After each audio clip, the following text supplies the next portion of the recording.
Bonjour les yogis. Aujourd'hui, je vais vous faire une vidéo spéciale pour Alasana. Alors, Alasana, c'est cette posture, la posture de la charrue. Alors, quand on voit cette posture, on se dit, elle est où la charrue là? Mais en fait, c'est une vieille charrue, vous voyez. Donc ça, c'est ce qui, les pieds, c'est ce qui va creuser la terre pour faire le sillon. Et ça, c'est le dos, c'est ce qui va diriger la charrue avec ce qui est fixé au bœuf ou aux chevaux. Alors, c'est une posture qui est assez ancienne. Et je vais vous lire justement la symbolique de cette posture parce que c'est toujours intéressant. Ça nous permet toujours de savoir ce qu'on doit faire. Donc, cette posture, elle fait partie du Ramayana. Donc, c'est un livre, une épopée mythologique de l'Inde. Et il est donc raconté que dans le nord de l'Inde vivait jadis un homme très sage qui, malgré toute sa richesse, vivait modestement. Ce roi s'appelait Janaka, c'était le roi de Vidéa. Et un jour, il décide de faire les sillons dans la terre, donc de labourer sa terre. Et quand il creuse sa terre, il trouve un énorme œuf. À l'intérieur de l'œuf, il y a une petite fille qu'il va appeler Sita. Sita, c'est le sillon. Sita, ça deviendra la femme de Rama, d'où l'épopée après du Ramayana. Hein. Bon, je passe. Ceux qui ont des questions par rapport à ça, à cette épopée, au livre, vous me les posez en commentaire, hein, parce que c'est un petit peu plus long après. Donc, cette petite fille, elle a été conçue par la terre. Hein. Et par la suite, Sita et Rama vont créer un couple mythique. Sita, elle est la réincarnation de Lakshmi, de l'abondance. Hein. Alors, ce qui est important dans cette posture, pourquoi on en vient là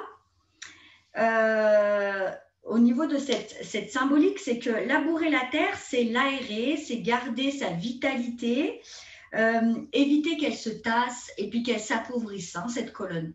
Et quand on est dans Alasana, c'est vraiment ça. On étire les vertèbres complètement, la colonne, elle est complètement étirée vers l'arrière. Hein. Donc, quand on fait ça, on garde notre corps, notre terre vraiment en forme et en bonne santé.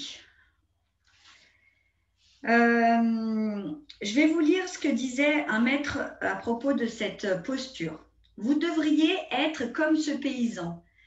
Ce qui le rend heureux le jour où il sème, ce n'est pas la pensée de la future récolte, mais celle d'avoir planté et semé convenablement.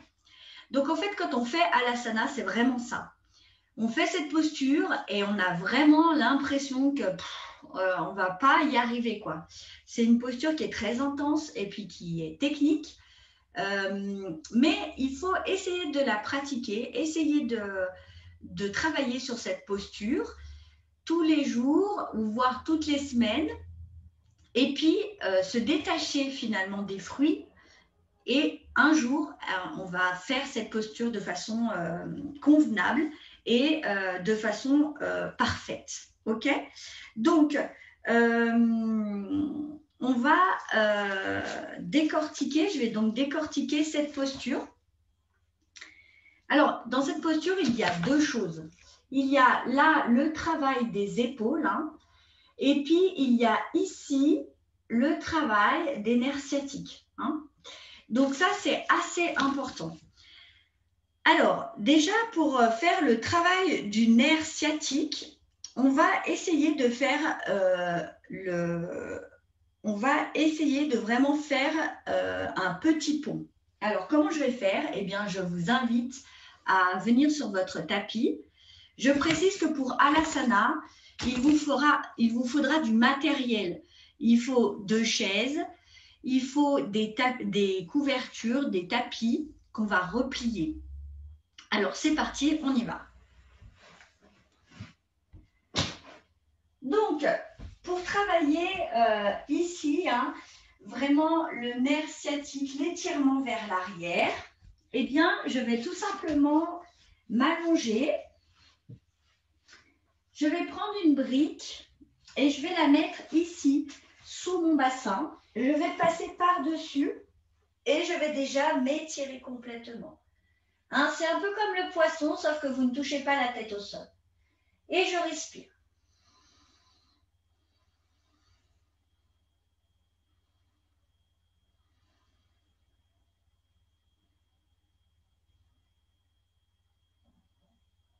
Et je remonte. Je descends de cette posture. Maintenant, je vais travailler mes épaules, l'ouverture de mes épaules. Donc pour ça, j'ai besoin de 2 chaises. Une chaise que je vais mettre contre le mur et une chaise que je vais mettre derrière moi. Hop. Alors, si vous avez comme moi un sol qui glisse, essayez de mettre les chaises sur le tapis. Hein. Alors, comment ça va se passer? Déjà, je vais complètement me plaquer contre la première chaise qui est au mur. Je vais vraiment amener mon dos contre cette chaise. Donc, je m'allonge. OK. Et puis, je vais monter les fesses sur la chaise. OK? Ça donne ça. Hein? OK? J'essaye de vraiment les monter le plus possible. Donc, j'accroche les pieds de la chaise. Et je vais mettre mes pieds sur l'autre chaise qui est derrière moi. OK? Alors, quand on le fait en cours, c'est plus facile parce qu'on a quelqu'un qui vient nous aider. Hein. Là, je suis un peu seule, donc c'est pas simple. Donc, je mets mes bras ici, j'attrape les pieds de la chaise et je vais suffisamment aller vers l'arrière pour que là, vous voyez la chaise pousse dans mon dos. Ça remplace mes mains. Et je respire ici. J'essaye de me détendre. Ma tête est donc appuyée sur le sol. Je suis sur mes épaules. Et j'essaye de me détendre. OK? Ça, c'est déjà la première posture. J'essaye de ne pas aller vers l'arrière.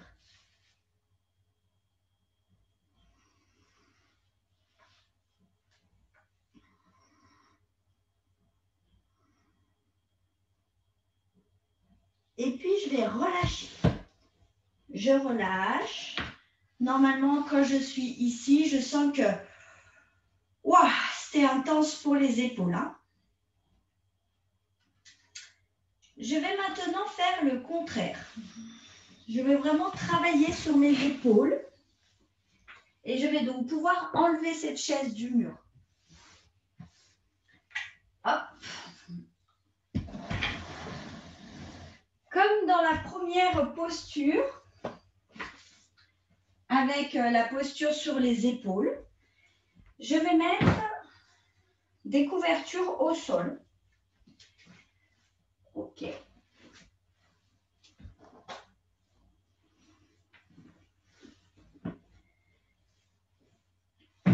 Je peux en mettre 2, je peux en mettre 3. Moi, je vais en mettre que 2 parce que j'en ai pas besoin en fait. Donc, je vais en mettre 2, mais je pourrais en mettre 3 si je ne suis pas très souple.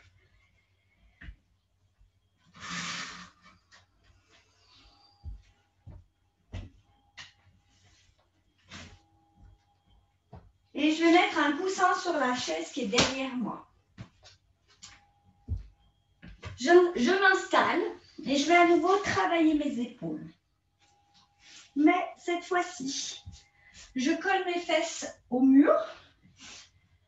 Je mets ma tête sur le tapis et je sens que ici, les couvertures sont sur mes épaules. Mais ma tête, elle est sur le tapis. Ce qui crée un décalage, c'est tout à fait normal. Je vais planter mes coudes dans le tapis. Alors moi, j'aime bien utiliser deux haltères. Donc, je mets mes haltères dans ma main. Je laisse mes haltères tout simplement aller au sol. Hein. Ça va me servir de point d'ancrage.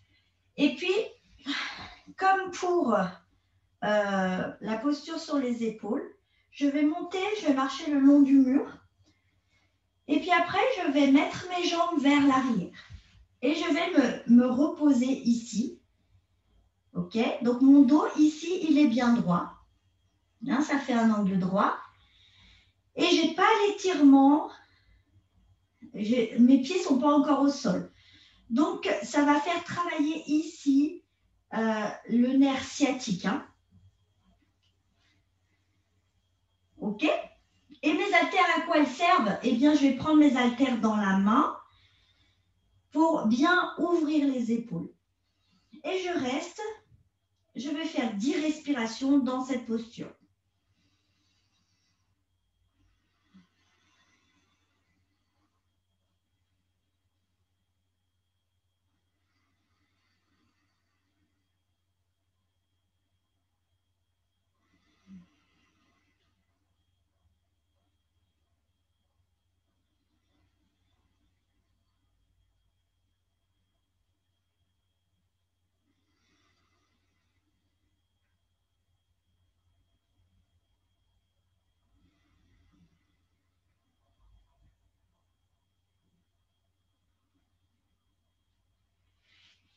Et puis, on relâche.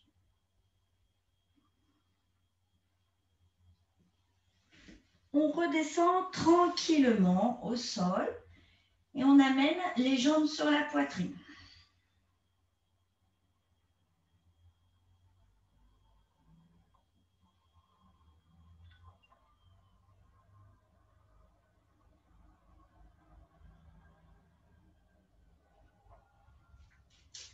On va faire la même chose, mais de façon un peu plus basse.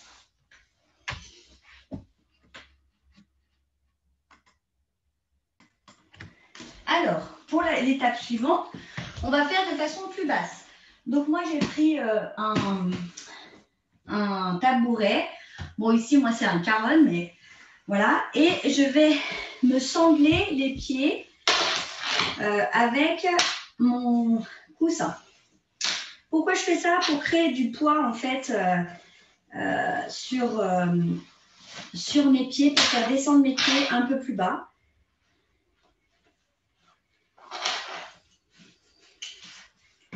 Hop. Hop. Hop.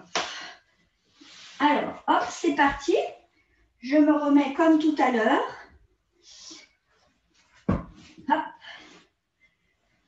Je descends pour avoir la tête dans le trou. Ok, je marche, je me soulève et je vais descendre les pieds sur mon caron. Et comme il y a du poids sur mes pieds, là, au niveau de l'angle des jambes, hein, du nerf sciatique, ça va descendre un peu plus. Et je me relâche, je respire.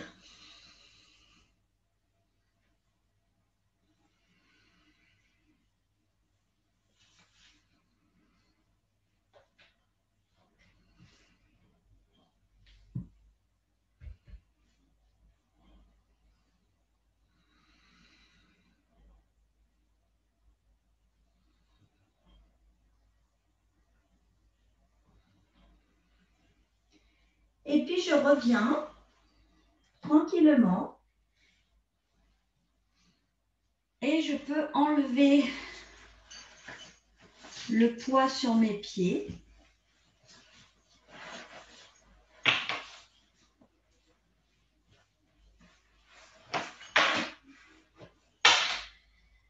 Et je vais carrément toucher cette fois-ci derrière ma tête. Donc, toujours pareil, je monte et je vais aller vers l'arrière. Et cette fois-ci, je retourne les pieds et je prends mes... J'essaye de prendre mes haltères, mais je les mets ensemble, pas écartés, ensemble dans mon dos. Et je respire.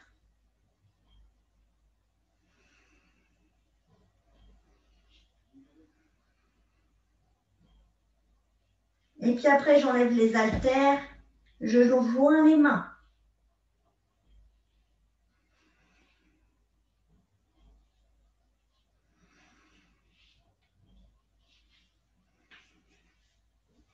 Et je relâche à nouveau. Ok, à force de travailler comme ça, à l'asana, vous allez être plus souple vers l'arrière. Et évidemment, vous allez progresser dans cette posture. Hop là. Alasana, c'est une vraie posture de patience. Hein. Donc, on met en place des choses, mais ça ne marche pas tout de suite, hein, comme le dit le Ramayana. Donc, il faut persévérer, persévérer, persévérer. Et ça va vous faire du bien au niveau des épaules. Hein. Ça va faire rentrer la boule, là, la dernière vertèbre des dorsales à l'intérieur. Ça va rectifier la colonne vertébrale. Ça va aussi créer un massage au niveau de l'abdomen. Hein. Il y a beaucoup de bienfaits. Ça étire la colonne vertébrale. Ça vient stimuler la thyroïde, donc tout le système des glandes, et notamment le thymus, qui va être notre système immunitaire. C'est une posture qui est en soi assez dure et ça va aussi réguler le poids. Parce que du coup, quand on est en surpoids, quand on se retrouve avec ses bouées sous le nez, on se dit, là, il faudrait peut-être arrêter. Et à force de dire ça, eh bien, on régule son poids. On a une meilleure qualité alimentaire de ce qu'on ingère. On va mieux choisir nos aliments, des aliments plus diététiques, mais aussi beaucoup plus sains à la santé. Je vous montre les variations les plus avancées. Alors, je vais donc enlever ça, parce que quand on fait une variation avancée, hein, ça veut dire qu'on est tout à fait apte à faire la posture de base. On peut quand même s'aider, si on veut, au début des couvertures. La première variation, c'est de faire complètement Alasana vers l'arrière et puis de plier les genoux à côté des oreilles. Ça donne ça.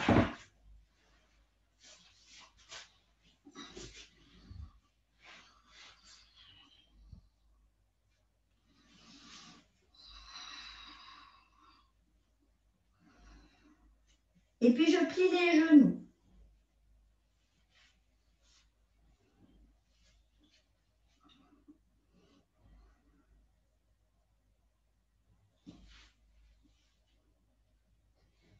Et je relâche.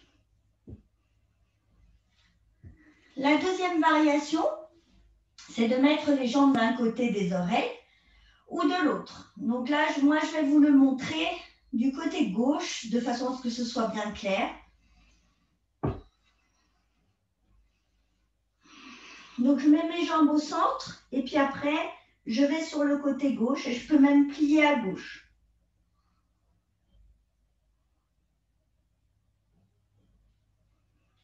Et après, évidemment, je peux faire la même chose de l'autre côté.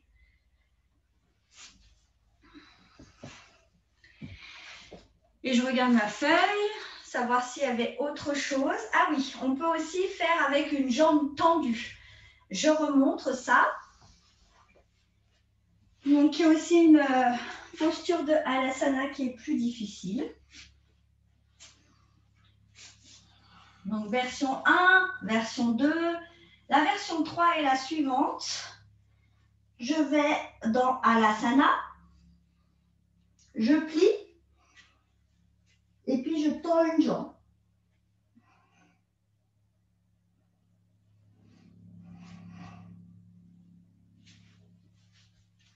Et je relâche. Voilà toutes les variations. Voilà toutes les variations que vous pouvez faire dans Alasana. Alors, vous voyez, j'ai des bonnes joues rouges. Hein. C'est une posture qui demande de l'effort, qui demande un effort constant en plus. Mais c'est vraiment une belle posture quand on arrive à faire déjà la posture de base. C'est déjà vraiment intéressant. Alors, pourquoi est-ce que j'ai choisi cette posture aujourd'hui? C'est parce que c'est la deuxième posture des postures de base. Hein. C'est vraiment celle qui va contribuer à une excellente santé de la colonne vertébrale. Voilà, j'espère que cette vidéo vous aura aidé dans votre pratique et n'hésitez pas à la faire, à la refaire, à vous organiser, à la faire plusieurs fois. Vous voyez une séquence qu'il faut préparer parce qu'il y a du matériel. Et je vous souhaite une bonne journée. Namasté!